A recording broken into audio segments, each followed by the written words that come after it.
Continue کرتے ہیں اپنی ڈسکشن کو. گلزار فیروز صاحب سے بات چیت ہو رہی ہے.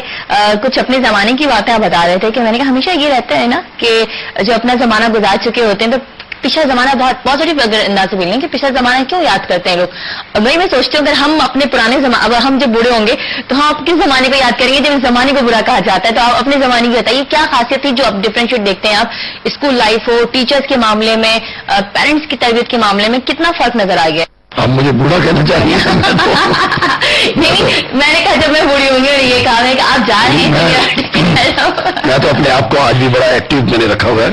اچھا, بوڑھے کا بتاؤ. میرے ٹیچر تھے, ان کا یہ کہنا تھا کہ میں 60 کا ہوں تو میں ینگ ہوں. اگر کوئی تم کسی اسٹوڈنٹ ہے کہ تم 20 کے بھی ہو تم بوڑھے ہو سکتے ہو. اگر تم ایکٹیو نہیں ہو تم کام نہیں کرتے. اگر 60 کا بندہ بھی بہت زیادہ کام کرتا ہے تو وہ ینگ ہے تو آپ اس لحاظ سے ینگ ہے. لیکن میں نے آپ کو 60 کا بھارا نہیں کہا. دیکھیں, اپنے آپ کو ایکٹیو رکھنا اور اپنے آپ کو ینگ رکھنے کا ایک راز یہ بھی ہے کہ آپ اپنے آپ کو یہ دل میں سوچے نہیں کہ میں بوڑھا ہو گیا ہوں. تو آپ کی تھنکنگ جو ہے وہ ہونی چاہیے کہ آپ کو اپنے آپ کو ایکٹیو اور آپ اپنے آپ کو ینگ سمجھے.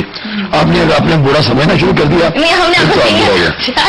خیر, تو یہ بات ہے کہ دیکھیں بہرحال میرے خیال میں ہر شخص یہ ایکسیپٹ کرتا ہے کہ آج سے 20 یا 25 یا 40 سال پہلے کا جو ماحول تھا وہ ڈسپلن کے حوالے سے اور شرافت کے حساب سے اور اسٹوڈنٹ جو لائف تھی وہ زیادہ ڈسپلن اور ذرا بہتر تھی. اور میرے خیال میں جو ایک تہذیب کا دائرہ جو میرے خیال میں بہرحال وہ بہتر تھا. آج جو ینگ لڑکوں کو دیکھتے ہیں اس میں ان کی عادتیں, ان کی جو اسٹائل, ان کا جو کپڑے, ان کا لباس, چاہے وہ لڑکیاں ہوں. میں یہ نہیں کہتا کہ شاید وقت کے حساب سے ینگ لوگ جینس تو بہت پہنتے ہیں, لیکن جب میں نوجوان لڑکیوں کو دیکھتا ہوں اور ان کا لباس دیکھتا ہوں اور جس طریقے سے وہ ان کی مطلب ایک لک آؤٹ لک جو ہے, میرا تو خیال ہے کیونکہ اچھا نہیں ہے. ہمارے کم از کم مذہب اور ہمارے کلچر سے تو نہیں ملتا.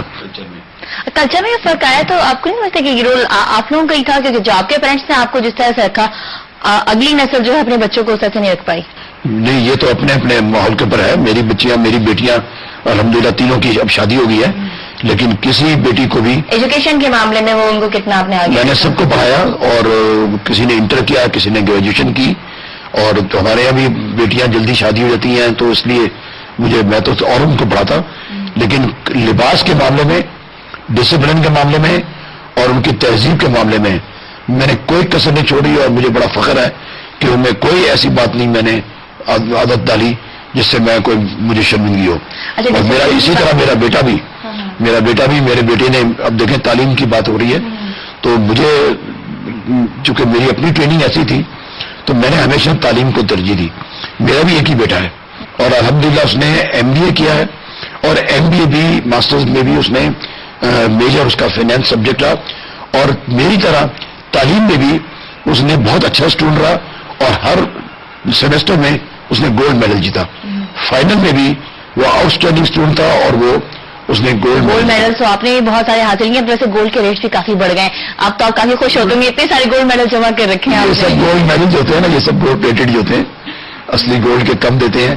لیکن یہ تو ایک سمبولک ایک چیز ہوتی ہے.